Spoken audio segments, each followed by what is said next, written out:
play in tonight's Game 2 between the Sixers and Knicks due to ankle and hip injuries. Embiid took some shots to the lower body in Game 7 against the Celtics. He played in Game 1 versus New York, but only had 14 points and 4 rebounds in the blowout loss. So let's bring in Shams Charania himself. And Shams, tell us what went into the Sixers' decision to rule out Joel Embiid.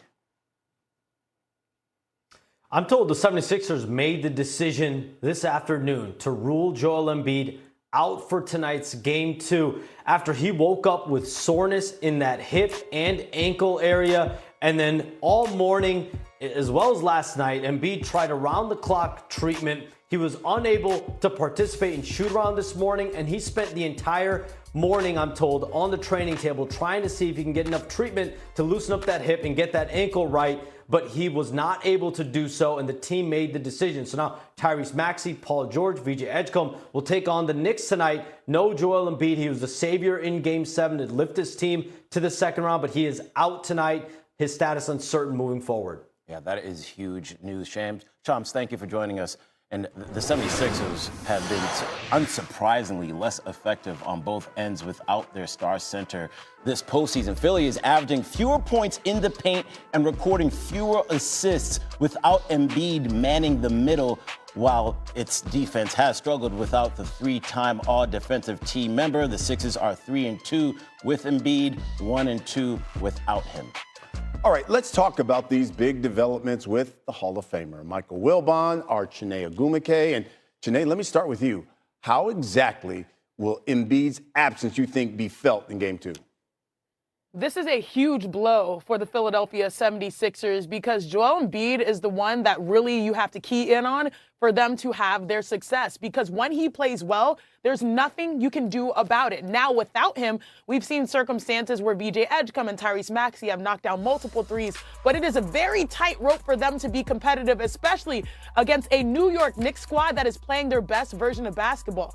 Right now, if I'm Karl-Anthony Towns, I am salivating because we understood that Jalen Brunson did everything. He did bad all by himself, 27 points in the first half, finished with 35 on the night. They will be keyed in on him, which allows Karl-Anthony Towns to cook. We've seen him have 2 triple-doubles already in the postseason, and now he can really expect to dominate all areas of the floor. This might be the cat game, knowing that Joel Embiid is out. Janae, you're so right. A huge blow to the Sixers, obviously, who now have so little, tiny little margin for error. The one thing is they've played enough without him that the news probably doesn't come as a shock to them, even though it's a surprise and a disappointment to those of us on the outside looking in.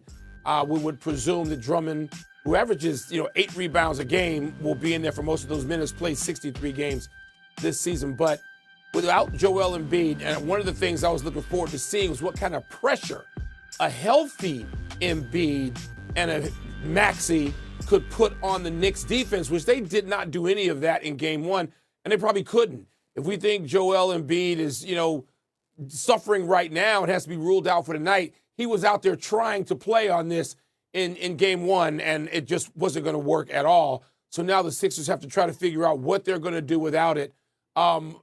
This is one of those games you can say, wait a minute. They won a game in Boston, and they did, without Joel Embiid. Remember, he only played 4 games in that first series. But the Knicks are a different animal right now. I don't know that they're going to try to play with the stubborn defiance that the Celtics and their 3-point obsessiveness that was on display in the games, in that whole series, but particularly also games 1 and 2. The Knicks won't be doing that. And as Janae pointed out, Karl-Anthony Towns, what you don't want to have via the Knicks coaches and staff is having him take a sigh of relief. But that's human nature, Janae. I'm sure you played in situations like that where you got an opponent, a top-flight opponent who's not going to be there, and there is a sigh of relief, and people talk about a letdown. That may be momentary. With the way the Knicks are rolling, I don't expect that to last for long. So, Chiney, when we talk about this matchup, let's go to the point guard matchup because you've got Maxey, you got Jalen Brunson. That one really stands out to me. Brunson's coming off that game-high 35 in Game 1. Maxey only had 13. What do you make of Brunson's impact so far in this series? At this point in the NBA playoffs, it's heavyweights only, right? Top teams and top players. And you know what they say, Wilbon? Styles make fights. I was never in a fight, okay? So I don't really know how to punch.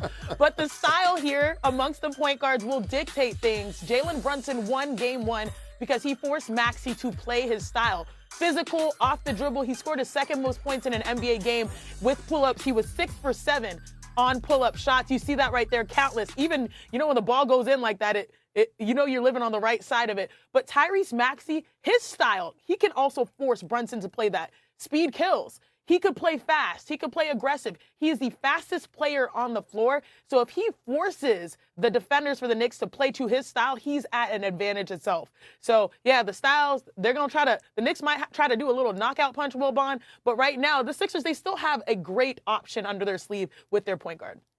Well, we saw it in Game 7 particularly. With 3 possessions late in that game where Philadelphia is trying to hold on to that lead that would get them this far in the next series. And we saw Maxey 3 times just decide, that's it. No threes, I'm going to the basket.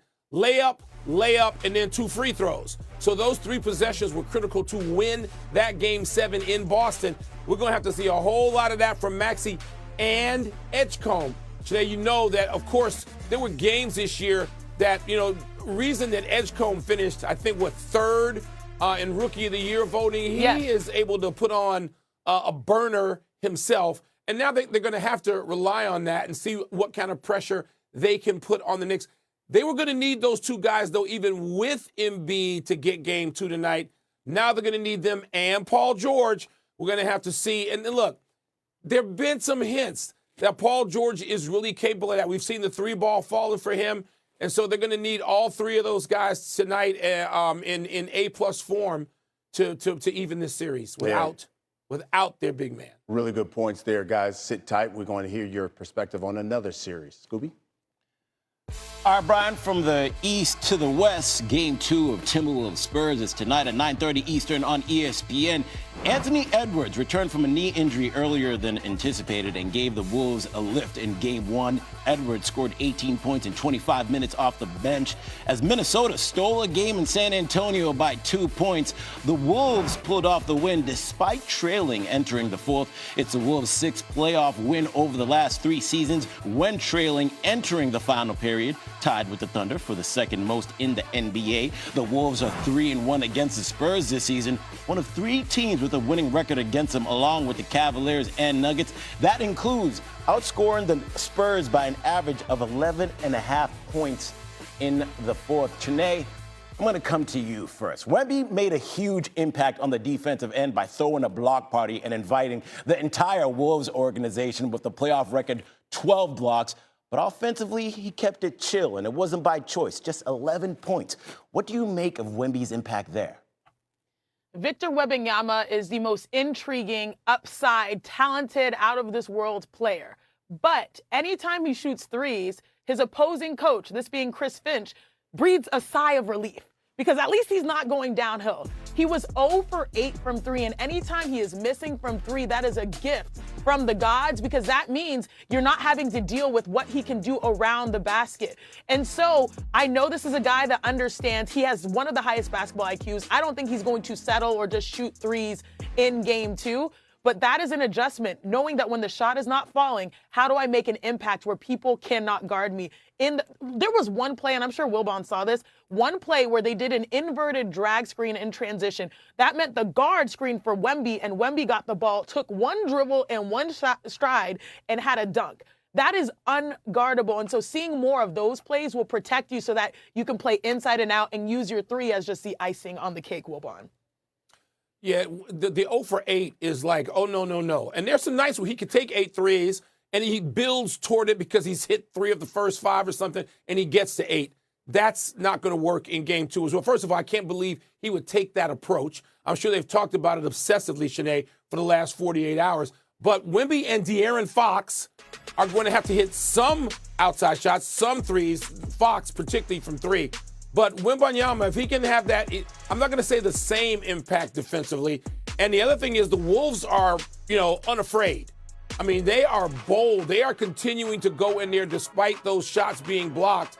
And their coach, Chris Finch, has done a wonderful job of alerting the referees, hey, fellas, call some goaltends and a vintage coaching performance on the day off to alert everybody that there should have been at least, he said 4, I don't know about 4, but a couple. If you get a couple, look, 2 baskets like that can change the result of a game, obviously. So Wembanyama, De'Aaron Fox, those are the 2 guys I'm looking for a lot different results from tonight. But one quick thing in closing about this, the experience or lack thereof, this is what those of us who are saying, hold on, don't crown San Antonio just yet.